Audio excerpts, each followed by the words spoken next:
How many of you watched Avengers Infinity War movie? I assume many. For those who don't know, the movie is about a villain named Thanos. He was staged in several movies as a villain who is in shadows before his appearance in the 2018 movie. Thanos comes out of the shadows in Infinity War because his minions failed to succeed the villain's mission. So, Thanos takes the matter into his hands. Do you see any eerie similarities between Thanos and Soros? There is. Just like how Thanos comes out of the shadows after his minions failed, Soros is also forced to come out of the shadows after his ecosystem failed in stopping Modi. Let's wind the clock back a few years ago.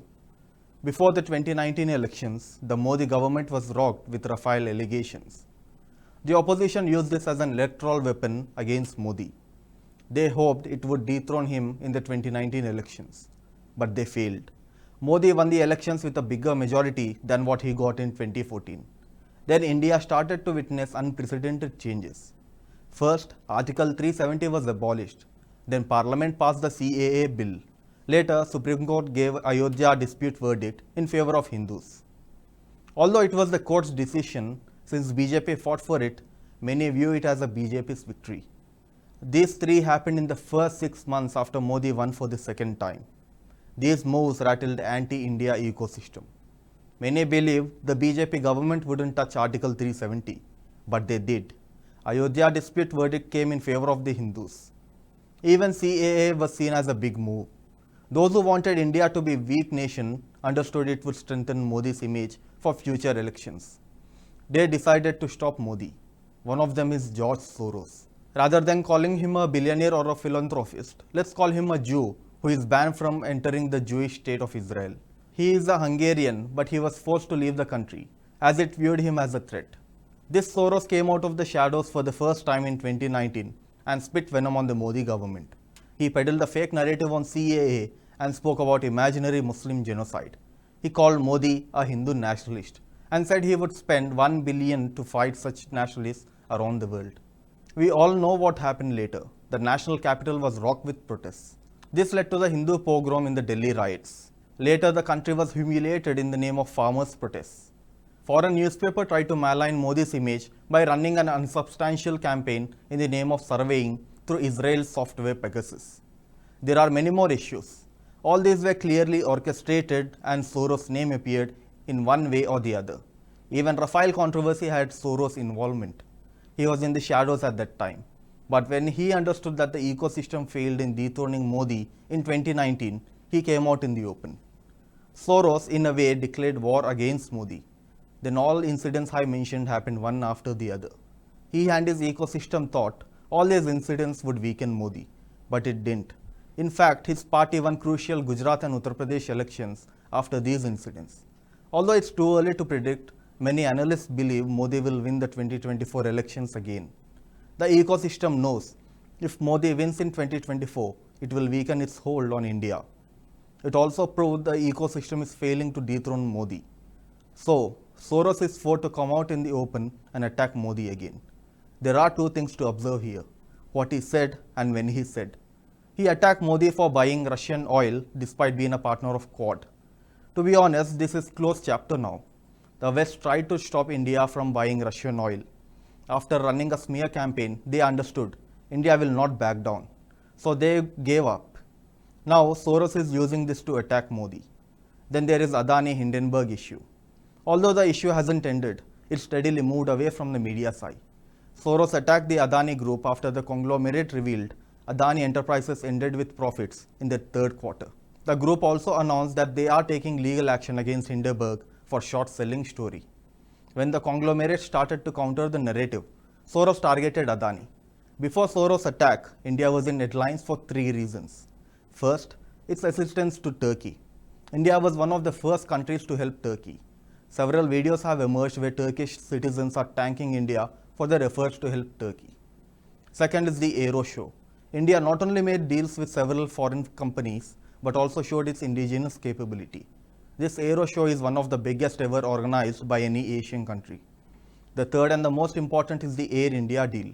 The Indian company announced a record-breaking deal of buying aeroplanes from Boeing and Airbus. Heads of the states of USA, UK and France not only praised India and Modi for this deal, but also tanked them, saying this would provide employment to their citizens. So, India was in the spotlight in a positive way. Soros attempted to spoil this movement for India on the global stage. But the difference between his attack in 2019 and the latest one is unlike the last time. Government is not silent this time. It has launched scathing attack on Soros. Union Minister Smriti Irani attacked Soros by highlighting what he did to the Bank of England.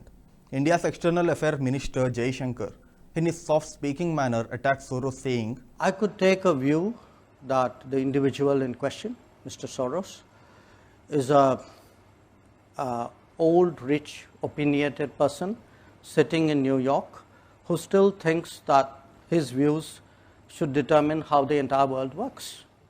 He didn't stop there. He even said, where people like him think an election is good if the person we want to see wins, if the election throws up a different outcome, then we actually will say it's a flawed democracy. This to my and the beauty is all this is done under the pretense of advocacy of open society, of transparency, etc. When Adani Group was replying to Hindenburg's claims, it said the attack was not on the company, but on the growth of Indian economy. The conglomerate was mocked, criticized and slammed for bringing in India's growth. But now it looks like they weren't wrong. We are not saying Soros and Hindenburg are related, but what Hindenburg did to the Adani Group has similarities to what Soros did to the Bank of England. Soros' short selling position on the pound sterling led to the sterling crisis in 1992. It is also called the Black Wednesday. At that time, UK was the President of Council of European Union.